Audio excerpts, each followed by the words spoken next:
Most people believe the way to get ahead in life Yeah. is to do more. More work, more effort, more commitments. But what if that's the very thing holding you back? What if the real problem is not that you're doing too little, but that you're doing too much of what doesn't matter? Yeah. It's just so easy to fall into that trap, isn't it? Like we live in this culture that basically treats exhaustion as some kind of status symbol. Oh, 100%.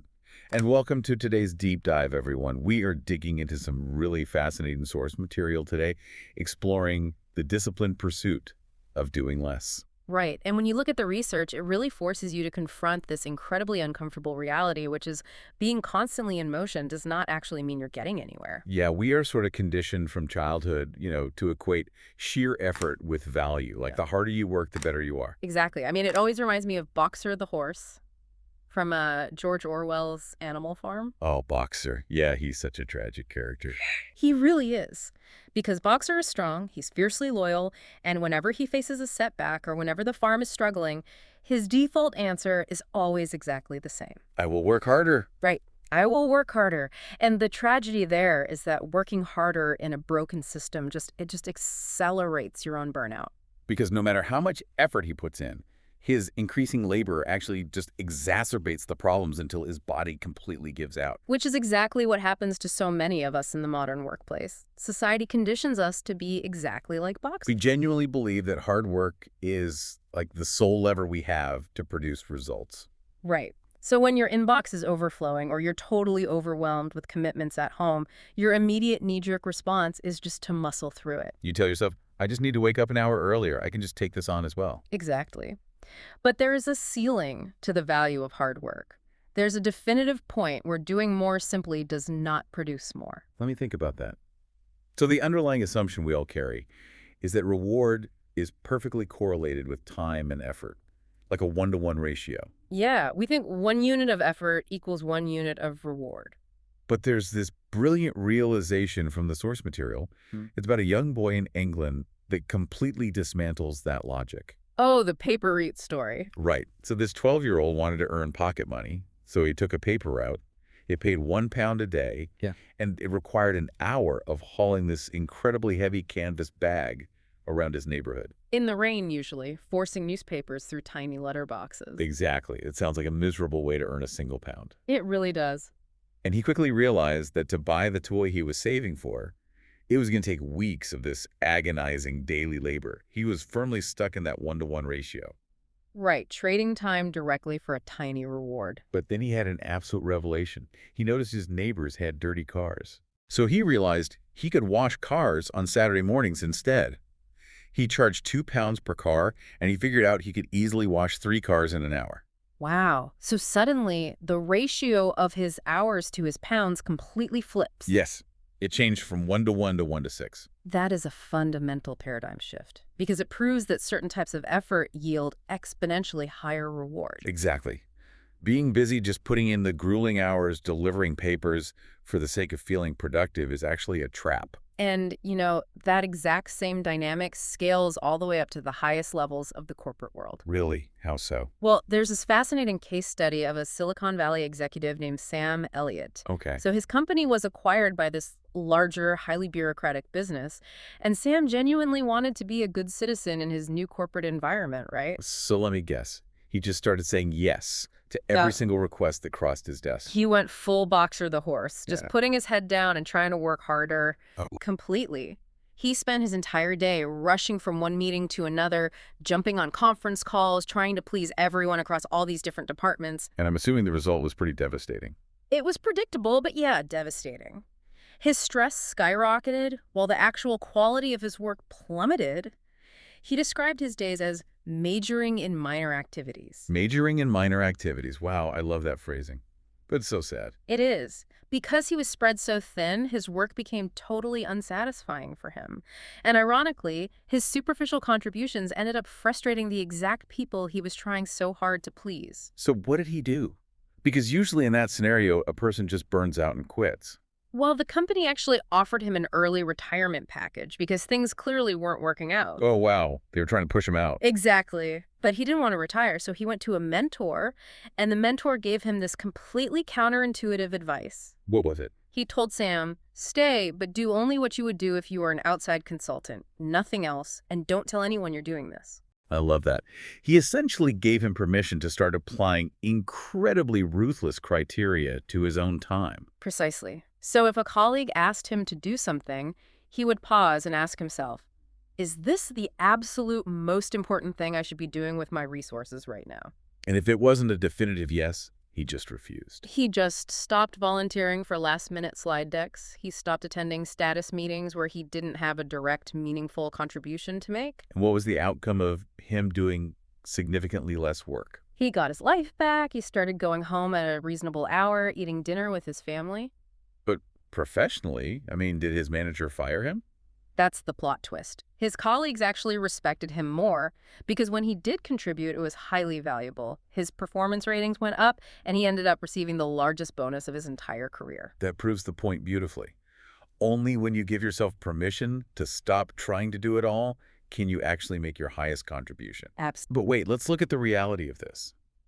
If the results of saying no are so incredibly positive, why is it so agonizing for us to actually form the word no in the moment? Oh, that's such a good question. Because when someone asks for a favor, our knee-jerk reaction is almost always yes. We just say yes automatically. Right, and to understand that friction, you have to look at our evolutionary psychology. How so? Well, thousands of years ago, we lived in these small tribes of hunter-gatherers. Conforming to the group's expectations wasn't just a matter of being polite, it was literal survival. Because if you alienated the tribe by refusing to cooperate, you were exiled. Exactly, and exile meant death. So your brain is literally wired to want to get along.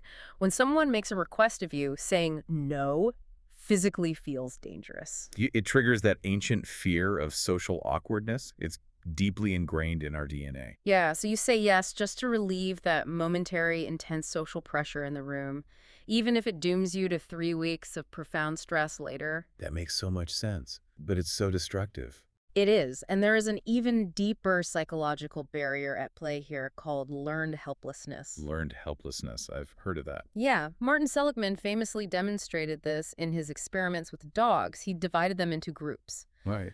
One group was administered these mild shocks, but they had a working lever they could press to stop the pain. So they had a way out. They had control. Right. But another group was given the exact same shocks, and their lever did absolutely nothing. They were utterly powerless to stop the discomfort. That is really tough to hear.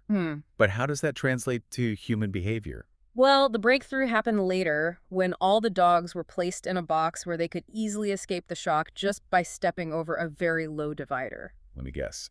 The ones with a broken lever didn't try. Exactly. The dogs who had the working lever previously quickly learned to jump over the wall to safety.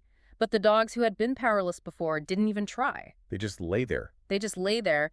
They had learned helplessness. They completely forgot that they even had a choice in the matter. And we do the exact same thing when we are overwhelmed. We forget we have a choice. We do, but here is the twist in the modern workplace.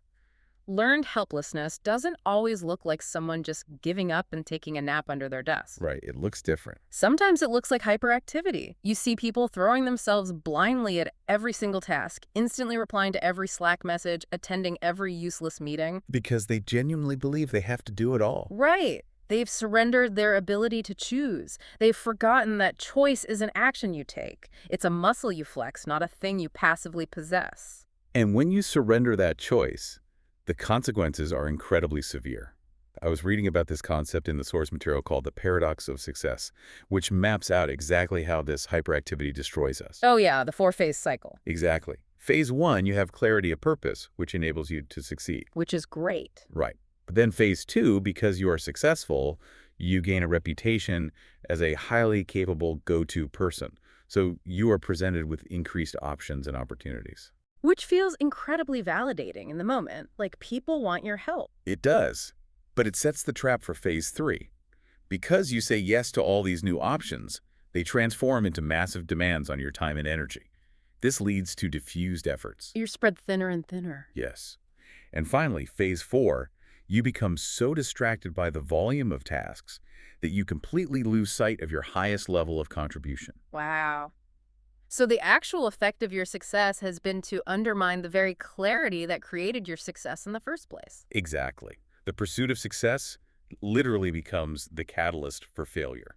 You know, you can see this dynamic perfectly illustrated on a massive corporate scale, too. Look at the airline industry, specifically when Continental Airlines tried to copy Southwest Airlines. Oh, it's a brilliant example of how refusing to make choices destroys an operation. Right. Southwest was insanely profitable because they made hard, deliberate trade-offs.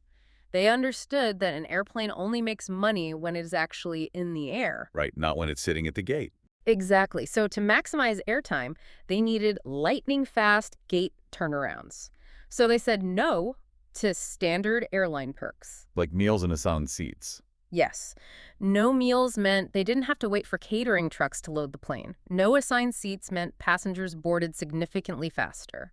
It was a cohesive system based on unapologetically owning what they were not. But Continental saw those massive profit margins and they wanted in. Of course they did. Except they tried what is called a straddled strategy.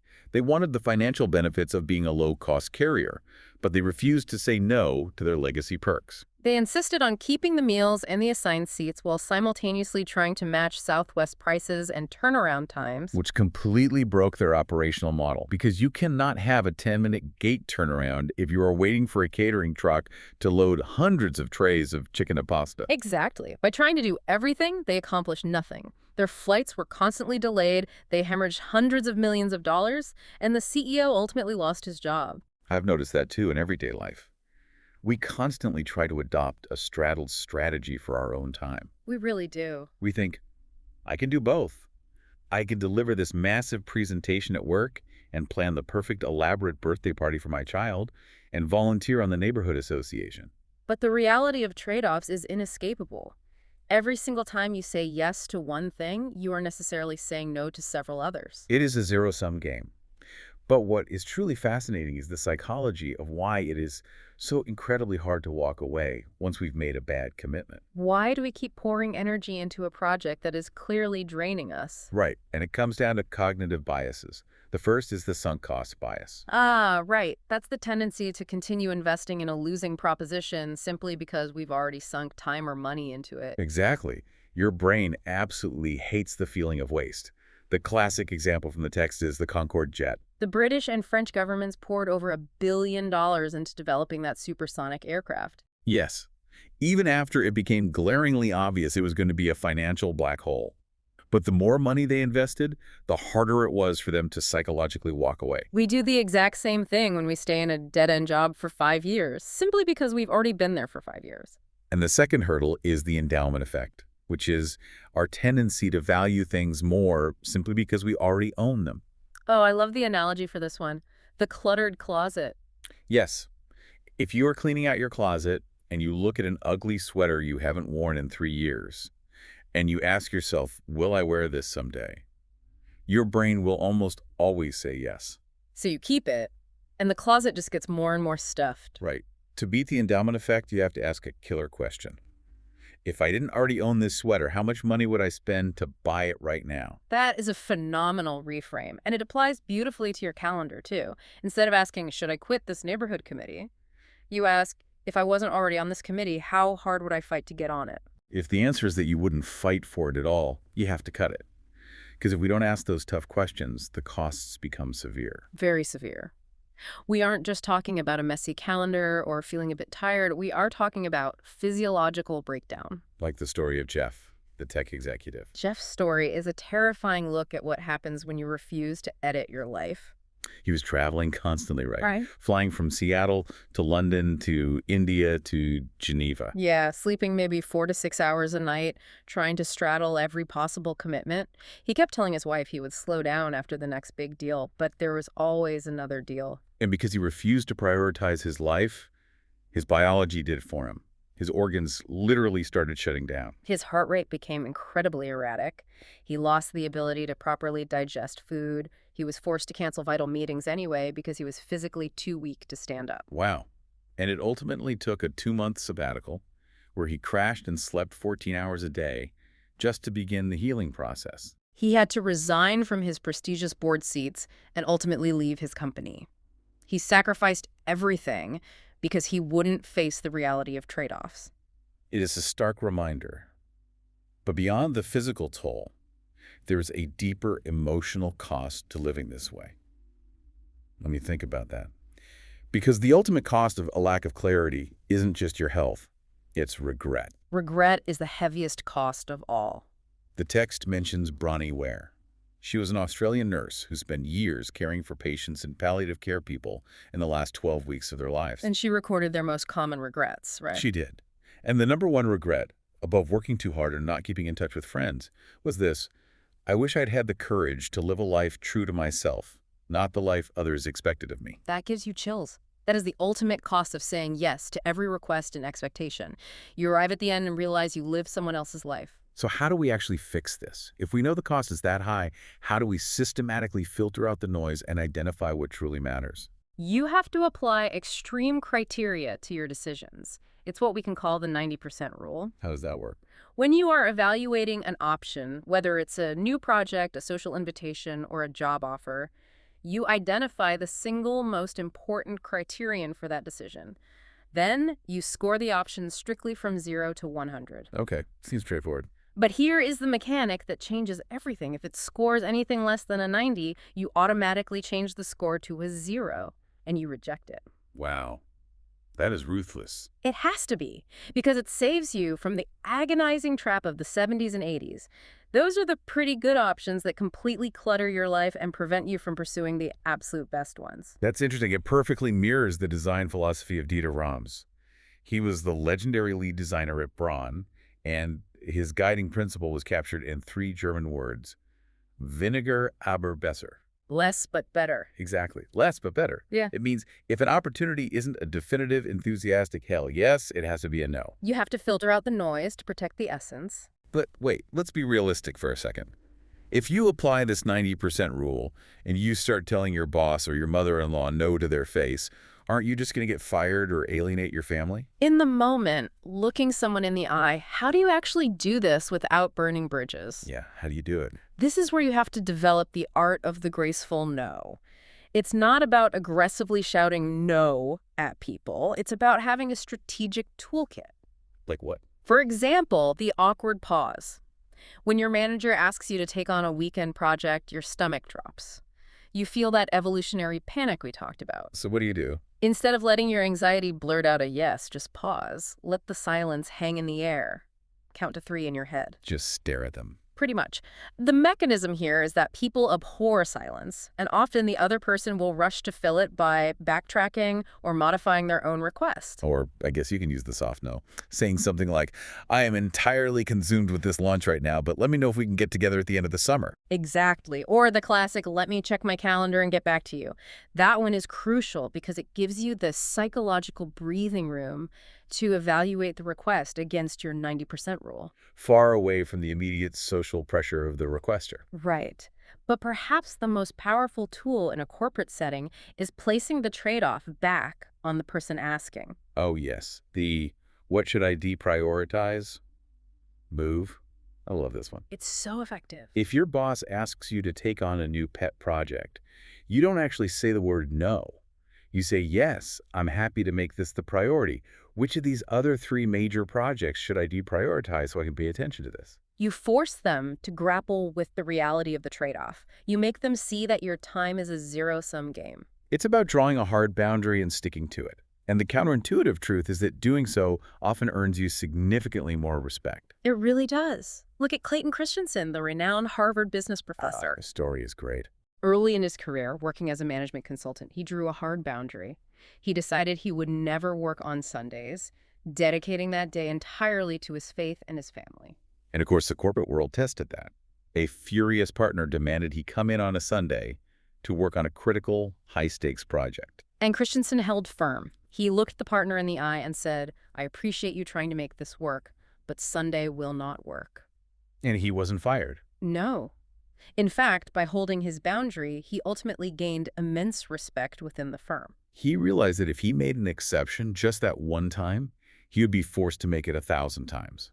The boundary is what protected his essential intent. Boundaries are like the walls of a sandcastle. The second you let just one section fall over, the rushing water comes in and the rest of the walls come crashing down. That is such a vivid image. So we have the 90% rule to filter options, we have the toolkit for the graceful no, and we have hard boundaries. But to bring this all together and actually execute on what matters effortlessly, you have to tune out the noise of the past and the anxiety of the future. You have to live in the now. The execution phase. This brings up the story of Larry Gelwicks, a high school rugby coach who had an unbelievable record. He achieved 418 wins and only 10 losses over 36 years. That's insane. What was his secret? His secret wasn't just physical conditioning, it was a mental framework. He asked his players one continuous question: what's important now? The acronym is WIN-AM, W-I-N. What's important now? How did he apply that on the field? He taught them that if they dropped the ball, they couldn't get caught up rehashing the bad play. And they couldn't worry about whether they were going to lose the game in the fourth quarter. They just had to execute. They had to focus exclusively on the exact play they were in right at that second. I think of it like a camera lens. Oh, I like that analogy. When a photographer wants to capture a sharp portrait, they adjust the depth of field. They purposefully blur out the background representing the past, and they blur out the foreground representing the future. By doing that, the subject right in front of them becomes incredibly crisp. Exactly. Focus isn't just something you passively have, it's a verb. It's something you do. You have to constantly adjust the lens to what is right in front of you. Because in practical terms, the now is the only place where we can actually execute on the things that matter. When you are sitting at your desk, feeling overwhelmed by a million competing priorities, you just stop. You take a breath. You adjust that camera lens and you ask, what is important right now? And you do that one thing. And, before we wrap up, I think there's one final layer to this for you to explore on your own. We spend so much time obsessing over time management, but really, this entire philosophy is about energy management. If you fiercely protect your energy, the time ends up taking care of itself. Just a thought to chew on. If there's one thing to take from this conversation, it's that not everything deserves your time, your energy, or your attention. And every time you say yes to something that doesn't matter, you're quietly saying no to something that does. So the question is, what are you holding on to that you need to let go of?